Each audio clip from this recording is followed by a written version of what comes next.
Well, on one of the coldest days of the year with feels like temperatures in the negatives, protesters taking to the streets of Jersey City against ICE. Stand up, fight back! And no shortage of folks bracing those cold temperatures to demonstrate in a march from Riverview Fisk Park towards the Pershing Field Park Community Center for a rally. This protest comes after at least 10 immigration arrests in Hudson County, including at the light rail between Jersey City and Hoboken. Federal officials confirming some of those arrested are accused of re-entering the country after being deported. Hoboken's mayor walked here from her city. Watching 10 people get taken at random by masked agents doesn't make our community safer. It's quite the opposite. And so it's my job to stand up for the safety of my community. Activists were joined by several other city and state leaders, including Jersey City Mayor James Solomon, council members, and Assemblywoman Katie Brennan. We know that they're around the courthouses.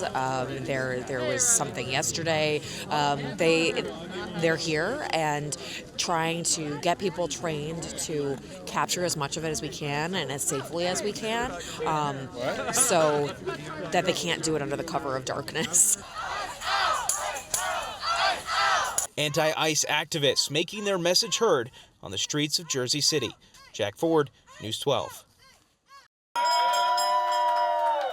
For soccer fans, there's nothing quite like watching the World Cup surrounded by people who share the same passion. At Mulligan's in Hoboken, fans packed in hours before kickoff, wearing jerseys, counting down to what is just the first of many matches for Team USA in this tournament. I've been a USA fan for 33 years. I played all growing up through high school 4 years, and it's the biggest tournament in the world, so Mulligan's is the place to be for that. And for many, the World Cup is more than just the games. I've been playing soccer since I was a kid and watching the World Cup as a kid, and now to have it right here in the backyard and be able to have a great time with all the people around, it's pretty incredible. This year, some celebrations could last a little longer. Governor Mikey Sherrill recently signed a proclamation allowing bars and restaurants to stay open longer during the World Cup. A welcome sign for business owners. It just keeps us away from anybody, the neighbors, they all know now. They know we can stay open later for the game, earlier for the game. It's just nonstop busy. We have people flooding the bar from everywhere around the world. We also have our locals from around Hoboken coming in. People are already here for a USA game 3:30. Yeah. So it's going to be really busy.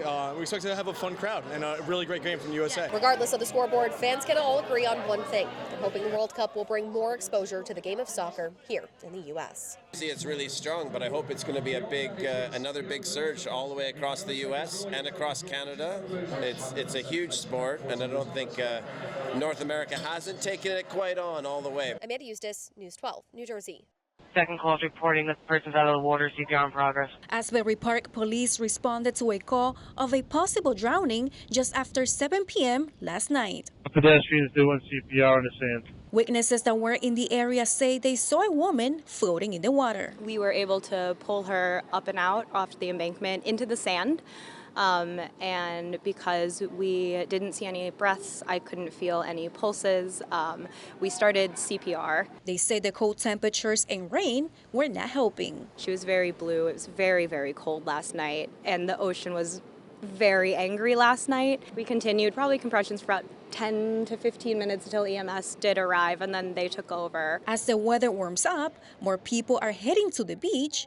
But with no lifeguards on duty, officials say this is not the time to go into the water. You're going to get hypothermic very quickly in the water, so it's something to keep in the back of your mind about going in the water too early. My suggestion is not to go in at all. If you do find yourself in an emergency, here's what you should do. If you should go in and it is rough and you do get caught in a rip current, don't panic. Anybody can float, even in cold water. You can float. You can float, wave your arms, call for help, and then you want to swim parallel to the beach. Police have not released any further details as the investigation remains ongoing. I was not able to get a pulse, but I am not sure if EMS was able to. The condition of the victim remains unknown. In Asbury Park, Jennifer Portoreal, News 12, New Jersey. Almora and Pennington, as people try to get around, some cars are still snowed in. People are still trying to dig out the side streets, still covered in snow, and the crosswalk so slushy. There is still more work that needs to be done. It is what it is. It's Jersey. And in this great state, after a blizzard, people will find a way to get a cup of coffee and donuts, even if it means navigating challenging roads. Horrible, horrible. You don't want to hit nobody, and you don't want nobody to hit you. It's awful. It is bad. The streets are overcrowded. There's too many cars parked on the street, and they're throwing their snow into the road, so it's making it hard for travelers like me who have to go to work today. The city of Elizabeth putting residents on blast on social for dumping even more snow on the roads during the storm yesterday. But as bad as it looks, some say it's better than previous storms. It's definitely a lot better than it was the last time. The roads, you can drive a little better. It's no 96, but it's very crazy out here, but they did a really good job with the roads. But they had to work now. Watch out for potholes and get ready for a little more snow. Well, not looking forward to more snow, but I mean, it's the wintertime. I'm over this. Thank you. But hopefully this sun helps out a little. In Elizabeth, Lauren Dew, News 12 New Jersey.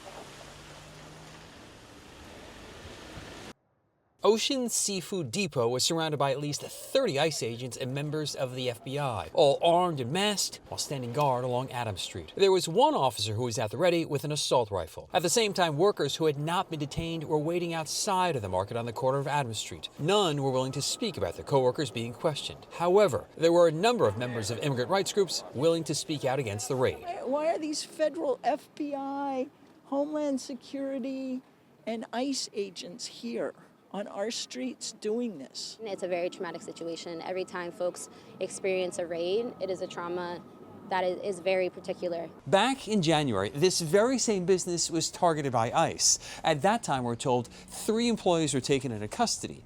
But the Newark mayor also pointed out that federal agents on hand did not have any warrants to make those arrests. At one point, there were angry words between an employee and an activist who was on hand to observe. He voted for this. He's okay with separating families. Go ahead, say it again. It eventually got heated and the 2 men were separated when the pushing started. By 12:30, work by ICE inside of the market had finished and masked agents climbed back into a van and left the neighborhood. Employees with Ocean Seafood Depot were allowed back inside and returned to work. In Newark, I'm Chris Keating, News 12 New Jersey. The smell of funnel cake and the sound of carnival rides. For many families, it's a sign the Ocean County Fair is in full swing. I've been coming for 39 years. We used to live down the street in South Tom's River. This is a huge family-friendly event in the county. It's all local people. It also brings people from all over the state, which I love. But this year, there was something else in the air over Robert Miller Air Park in Berkeley Township. Smoke drifting in from Canadian wildfires created hazy conditions across parts of Ocean County Wednesday into Thursday, leaving some people wondering whether the fair would even open. Been getting a few phone calls if we're open and everything like that, if we're on still scheduled. We're still scheduled, we're ready to go, and it's going to be a beautiful week the rest of the week. The annual 5-day event features rides, live entertainment, food vendors, and 4-H exhibits, drawing thousands of visitors each year.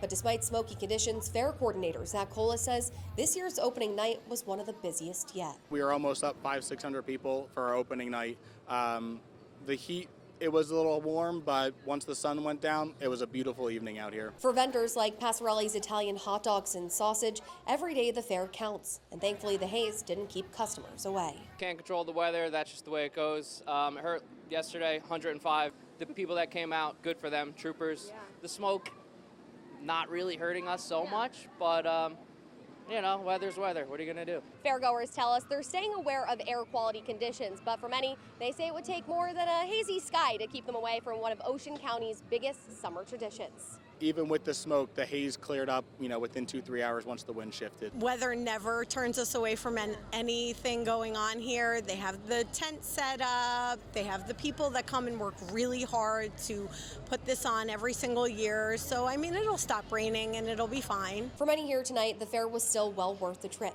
even if the skies weren't picture perfect. In Berkeley Township, Amanda Eustace, News 12, New Jersey.